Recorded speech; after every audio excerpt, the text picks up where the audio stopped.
रेणु मिश्रा पौराणिक कथा YouTube channel आप सबों का हार्दिक अभिनंदन करती है। आज मैं शुक्रवार व्रत कथा यानी संतोषी माँ की व्रत की कहानी में आप लोगों के समक्ष प्रस्तुत कर रही हूँ। किसी गांव में एक बूढ़ी थी। उनको 7 बेटे थे। 7 बेटे में 6 बेटे उनका कमाने वाले थे और एक जो बेटा था वह निकम्मा था। 6 बेटा को वह बूढ़ी बहुत आदरपूर्वक खिलाती थी, बहुत व्यंजन बना करके खिलाते थे। और एक बेटे जो था, जो निकम्मा था, उसको 6 बेटे का जो जूठन बचता था उसको एक थाली में परोस करके निकम्मा बेटा को यानी छोटे बेटे को दे देती थी। एक दिन वह अपने पत्नी से बोलता है कि देखो मेरी माँ कितना हमको मानती है। तब उसकी पत्नी बोलती है कि हाँ, 6 बेटे का जो जूठन होता है वह आपको परोस देती हैं, वह आप खा लेते हैं और आपको बहुत मानती हैं। उस बात पर उनको यकीन नहीं हुआ और सोचा कि हम जांच करते हैं कि हमारी पत्नी सही कह रही है कि गलत कह रही है। वह सो गया और देखने लगा, सारा दृश्य देखा। वह मतारी बहुत व्यंजन बना करके 6 बेटों को बड़ा प्रेम पूर्वक खिलाए और 6 का जूठन जो बचा था एक थाली में करके और छोटा बेटा को बोली, उठो बेटा खा लो। बेटा बोला कि माँ आज मैं परदेश जा रहा हूँ। माँ बोली जो कल जाना है वह आज जाओ। बेटा गया गौशाला में। गौशाला में उसकी पत्नी जो थी सो गोबर का गोईठा बना रही थी। वह जाकर के अपनी पत्नी से बोला कि मैं परदेश जा रहा हूँ, तुम अपना धर्म बचा करके रखना। पत्नी बोली कि मुझे आप अपना कुछ निशानी दे दीजिए। तो पति बोला कि मेरे पास तो कुछ नहीं है, सिर्फ एक अंगूठी है, वह तुम ले लो। वह अंगूठी वह दे दिया। अपने पत्नी को बोला कि तुम भी मुझे अपना कोई निशानी दे दो। तो पत्नी बोली कि मेरे पास तो कुछ नहीं है, गोबर से सना हुआ मेरा हाथ है, यही हाथ का थाप मैं आपको पीठ पर लगा देती हूँ। वह बेचारी वही गोबर का सना हुआ जो हाथ था वह अपने पति के पीठी पर थाप लगा दी। पति बेचारा चला गया तो एक सेठ जी के यहाँ गया और सेठ को बोला कि मुझे रख लीजिए। सेठ को एक नौकर का ज़रूरत था, सेठ भी रख लिया। वेतन नहीं तय किया, बोला कि मैं तुम्हारा काम देख लूँगा, उसके बाद मैं वेतन तय करूँगा। इधर इनकी सास जो थी और जेठानी जो थी वह इस औरत को बहुत ही प्रताड़ित करती थी।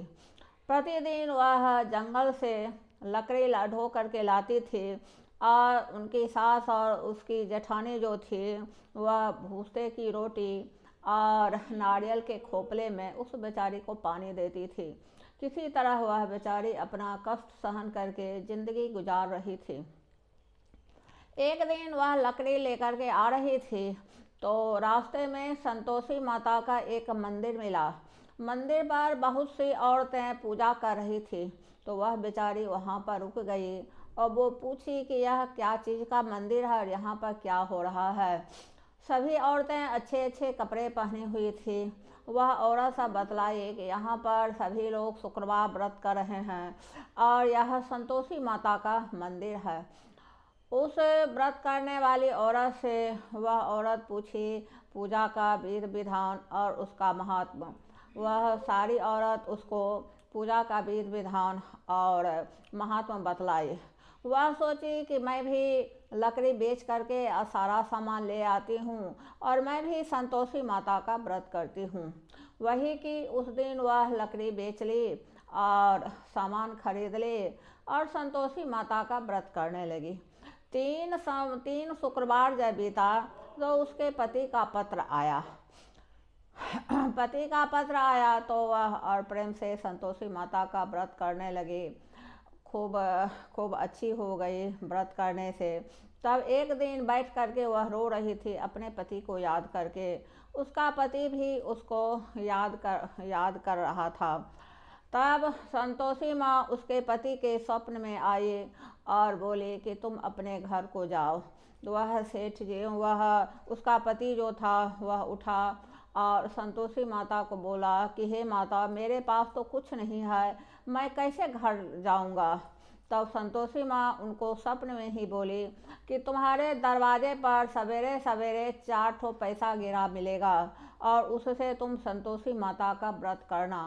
वही हुआ, बेचारा सवेरे सवेरे उठा और 4 पैसा जो मिला उसे संतोषी माता का वह व्रत किया और वह जो उसका जो हिसाब का लेन देन था वो भी क्लियर हो गया और वह सेठ जो थे उससे प्रसन्न होकर कुछ ही दिन में आधा मुनाफा का उसको मालिक बना दिए। वह बेचारा अपने पत्नी को देखने घर चला तो संतोषी माँ उसके पत्नी को बोली कि 3 ठो गट्ठर बनाओ, 1 ठो नदी के किनारे पर रख देना, 1 ठो मेरे मंदिर के पास रख देना और एक अपने सर पर ले करके और घर जाना और तुम्हारे पति आए हुए हैं और उनको बोलना, अपने सास और जेठानी को बोलना कि भूसे की रोटी दो, नारियल के खोपले में पानी दो, तेरे घर मेहमान कौन आए हैं। वह गई और उसका पति आंगन में खड़ा था। वह जैसे ही संतोषी माँ उसको सिखला दी वैसे ही बोलने लगे। वह बूढ़ी बोलती है, उसके पति बोलते हैं कि माँ यह कौन है। तब उसकी सास बोलती है कि बेटा यह तुम्हारी ही पत्नी है, जिस दिन से तुम गए हो घर का कोई भी काम काज नहीं करती है, अपना बउआती छिछियाती रहती है, पागल का वेश बना करके आई है। पति बोला कि माँ मैं तो तुमको भी पहचानता हूँ और उसको भी पहचानता हूँ, मुझे चाबी दो और एक रूम दे दो, मैं अपना अलग में रहूँगा। माँ चाबी पटक दी और दोनों पति पत्नी अपना रहने लगे। तो एक दिन पत्नी बोली कि मुझे संतोषी माता का व्रत करना है। पति बोला ठीक है, तुमको जब जैसे करना है सो कर लो। वह संतोषी माता का उद्यापन करने के लिए अपने जेठ के बेटे को निमंत्रण दी। जेठानी अपने बेटे को सिखला दी कि खटाई मांगना। उसका बेटा, जेठ का बेटा आया और खाने से पहले खटाई मांगने लगा। वह बोली कि नहीं, खटाई तो नहीं दूंगी। तब वह बच्चा सा बोला जैसे उसकी माँ सिखलाई थी कि खटाई नहीं दीजिएगा तो पैसे दे दीजिए। वह भोली भाली औरत क्या जानती थी, वह पैसा दे दी। पैसा ले करके वह लड़का गया और खटाई खरीद करके खा लिया। खटाई खा लिया तो संतोषी माँ गुस्सा गई और उसका पति को राजा के सैनिकों ने कारागार में बंद कर दिया। फिर उसकी पत्नी संतोषी माता के पास गई और फिर रोने लगी। बोली कि हे माता, मुझसे कौन गलती हुई है कि मेरे पति को आपने कारागार में बंद कर दिया है, मुझे सब कुछ दे करके आपने छीन ली है। तब संतोषी माँ बोली कि तुमको धन का घमंड हो गया, तुमने मेरे व्रत को भंग कर दिया है, फिर जाकर के संतोषी माता का व्रत करो। फिर वह बेचारी गई तो संतोषी माता का व्रत करने लगी। संतोषी माता का जब व्रत करने लगी तो वह उसका पति जो था वह आकर के बोला कि मैं राजा से मिलने गया था और वह अपने घर आ गया। कुछ दिन के बाद उस औरत को संतोषी माता एक खूब सुंदर बेटा दी। एक दिन संतोषी माता को मन में हुआ कि इसके ससुराल जाना चाहिए, इसका सब कुछ देखना चाहिए कि यह कैसे रहती है। संतोषी माँ अपना चेहरा बहुत कुरूप बना ली और मुंह पर मक्खी सा भनभना रहा था। वह उसके ससुराल गई तो उसकी सास और जेठानी जब देखी तो बोली कि कौन डाकनी आ गई है, मेरे बच्चे को खा लेगी, अपने बच्चे सबको बंद कर ले।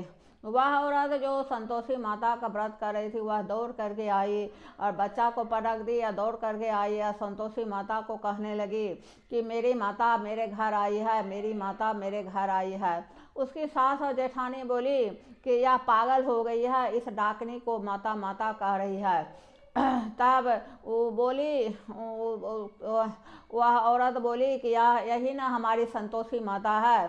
तब उसकी सास और जेठानी आकर के संतोषी माता के पैर पर गिर गई और बोली कि हे माता, मुझसे बहुत बड़ी गलती हो गई, मैं अज्ञानी हूँ, मैंने आपके व्रत को भंग किया है, मुझे माफ़ कीजिए। उस दिन से उसकी सास और जेठानी भी संतोषी माता का व्रत करने लगी और वह बेचारी खूब खुशहाल ज़िंदगी व्यतीत करने लगी।